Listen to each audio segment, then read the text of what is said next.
Hi, I'm Paul Guppy. I'm Vice President for the Washington Policy Center, and this is our regular update of what is going on with the top issues happening in the state legislature. And right now, we are in week 9 of the legislative session. That's the 62nd legislative day out of a planned 105-day session, so a little bit more than halfway through. What that means is that a number of cutoff dates have passed in which the original 1,600 or so bills that were introduced at the beginning of the session have now been whittled down, depending on whether they passed a policy committee, whether they passed their original House of origin, whether the House or the Senate, and whether they have had floor action to be sent to the other House. So that's where things stand now. What I'll do with this update is just quickly touch on 6 bills. Not all of them are ones that Washington Policy Center focuses on, but they are major legislation that's moving, and I think it's good for you to be informed about that. So the first one is HB 1240. This is a gun control measure that the Democrats have been promoting. In fact, early in the session, they promised that they would promote gun control, and this is the result. And it's called an assault weapons ban. And it would ban the sale, manufacture, and importation of assault weapons into Washington state. They passed the House by a vote of 55 to 42, very partisan type vote. Republicans tend to support Second Amendment rights. Democrats want more gun control. And under this provision, it bans, as I said, the sale and importation of assault weapons into the state, but personal ownership of existing assault weapons would still be allowed under the bill. And it goes into effect if it's passed by the Senate and then sent to the governor. It would go into effect on July 1st. And we know just from our economic analysis that it doesn't matter what product it is that the government is trying to restrict or ban, that there would be a rush to purchase and kind of hoard these weapons. And again, this would happen with any product. If this bill passes, we expect exactly that to happen before the bill goes into effect on July 1st. The title of the bill is kind of interesting. It's called the Firearms-Related Safety Measure to Increase Public Safety. So one analytical tool is that when a bill title or a press release emphasizes a particular quality again and again, it shows that the sponsors are nervous to spin the bill as being about a particular thing. In this case, public safety. Why mention safety twice in the title of the bill? Because the Democrats are concerned that they will be accused of restricting civil rights, Second Amendment rights. They want to put the emphasis on public safety. There's a debate about adding more legal restrictions on firearms actually has an effect on criminal activity because, of course, criminals don't follow the rule anyway. The other problem we see with the bill is just definitional. So this has been a national debate for some years as to what is an assault weapon. And there's an attempt to define it in the bill. But we look at it just from a straight language point of view, that when the law is functioning based on an adjective about what is a, quote, assault weapon, it's almost like saying that a certain kind of car is being banned because of the way that it's driven by certain people. So just in a neutral way, we point out that this descriptive term assault doesn't have a technical, definitional, legal meaning that people can understand. Certainly anybody who's in the firearms industry would immediately say that the word assault has no meaning in their business. And another way of looking at this is that if they really wanted to expand this, your average household kitchen is filled with so-called assault weapons. Virtually anything can be used for a weapon. So that's a problem with drafting that we see in the law, but this is forging ahead. It's passed the House and it's now been sent to the Senate. The next bill is one that's related to that. It's HB 1143. And that would impose a 10-day waiting period and a background check and a firearms training, safety training course for anyone who wants to purchase a firearm. This would apply to all firearms across the board.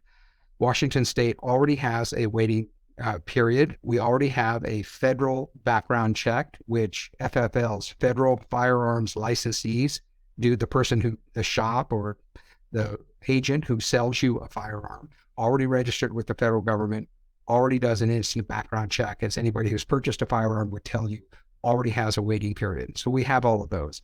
What this does is extend the waiting period to 10 days and requires proof that the person has taken a firearm safety training course before buying the firearm. Again, maybe some common sense measures. We think it will have virtually no impact on crime or the use of firearms in criminal activity because, again, criminals don't follow these rules to begin with.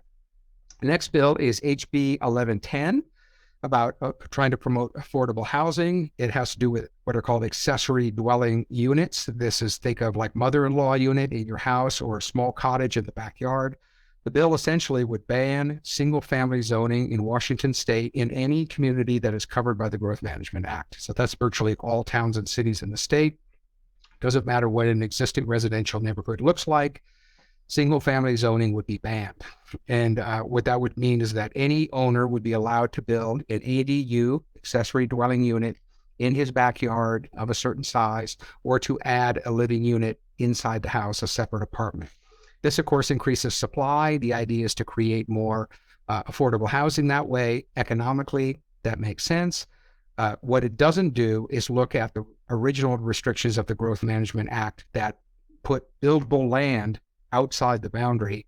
Our point of view to increase housing affordability, Washington Policy Center has done a study on this, is streamline permitting. There's a bill to do that in the legislature now. Reduce the cost of providing supply, building new housing, and adjust the Growth Management Act in local areas to allow more buildable land to be available. What this does is create competition. And so the more choices that home buyers have, the more it puts downward pressure on prices. We think that's the right approach to take. The next bill, I should mention the accessory dwelling unit bill has moved forward. It passed the House by a bipartisan vote, 75-21. So there are a lot of Republicans who have joined with Democrats in passing this bill. Next are some bills that failed, and they're major items of contention in the legislature. First one is hot button item that's been debated across the state since 2021 is HB 1363, the police pursuit bill. So HB 1363, the current bill, is an effort to roll back a bill the governor signed in 2021 that greatly restricted the ability of the police to pursue criminals. This current bill has failed. It was defeated in the House by a vote of 57-38. So there will be no change in the way the police are able to chase criminals now. The 2021 bill was passed by Governor Inslee during a defund the police movement. It changed the standard by which the police can chase someone from having a suspicion of criminal activity to actually having observable evidence of a criminal activity. It is much harder for police to meet that standard. One comment by a police officer was kind of a circle. What he says is, well, we can't develop evidence that there was a crime unless we can interview people and talk to them, and we can't do that if we're not allowed to pursue them. So that undercuts the ability of the police. There's been a lot of pushback on this across the state. This bill was an effort to remedy that, and at least in this session, it failed to pass. Next bill is, again, a bipartisan bill that was an effort to put a limit on the governor's emergency powers. Washington state is one of only 4 states that has no time limit on how long the governor can exercise emergency powers. The governor declares when an emergency starts, which Governor Inslee did in February of 2020, and the governor decides all by himself when the emergency ends, which the governor just did a few months ago. He had the emergency in place for 975 days. Most other states have a 30-day or 60-day limit on emergency powers, and then the legislature can decide whether to extend it. This bill was an effort to do that. It actually had a very broad 90-day authority for the governor before the legislature would have to sign off on it, but that bill was defeated. We heard behind the scenes that the governor had signaled he would absolutely veto that bill if it was sent to him. I think the Democrats figured there's no point in taking a risk in voting on it, so they just left it. Last bill is HB 1333. This is a request bill from Attorney General Bob Ferguson. It's been called the State Truth Commission bill, which is what it is. Attorney General Ferguson calls it something else, which is a misinformation, domestic terrorism review commission. But basically, we read the bill. Our experts testified on it. It is exactly the same effort that was made by the Biden administration a number of months ago to create a federal truth commission, as it's called. This is the same thing at the state level. We pointed out the obvious First Amendment problems with it. We also pointed out in the bill that the definition of, quote, misinformation would be set entirely by government officials. There wouldn't be any public debate. And so once you got that label, and it was definitely directed towards people on the right, then their freedom of speech will be restricted, or at least there would be threats. We think that the bill was passed in committee in the House, but it was not scheduled for floor action before the cutoff date happened. So it looks to us like HB 1333, the State Truth Commission bill, is dead for the year.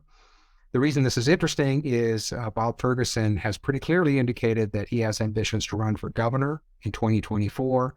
We think that might have been some of the motivation as to why he took this issue on. However, the effort failed. Whether he might make another run at it in the next legislative session, we don't know, but that is an election year, so he may be more careful or sensitive about that issue. So that's the issue wrap up, both in major bills that are passing and then some major bills that failed to make the deadline and look like they're not going to pass. The last issue I'll mention is something we've tracked regularly. Todd Myers on our staff has done estimates of what the Governor Inslee's new carbon tax would actually cost consumers. That law went into effect on January 1st. We made a prediction based on data that that new carbon tax would add at least 24 cents to the gallon of gasoline. The state held an auction for carbon emission credits on February 28th. And so now we have no more guesses. We know what it's going to be. And it turns out that it's going to be 39 cents added to the cost of a gallon of gasoline because of Jay Inslee's new cap and trade law that he passed. The state took in, after this carbon credit auction occurred, $300 million in new revenue that they are collecting from industry, businesses, any business that wants to emit carbon, refineries, or any other business, manufacturers, have to buy these credits. The credit are set because of this auction at a certain price, and then the result from that, you could do an analysis and see how much that's going to cost consumers. We're hearing that state officials and environmental advocates are completely over the moon with how much money this tax brought in. So it's essentially a $300 million tax increase on the state done through this carbon credit mechanism. And in addition to gasoline, it will increase the cost of all other energy that's consumed in the state, and we'll continue to monitor that issue. And with that, I will wrap up. We are excited. We have our Young Professionals Midwinter Social event coming up in Bellevue on March 16th. And we'll have some other events planned for later in the year. But with that, I'll be back later on with another update. Thank you.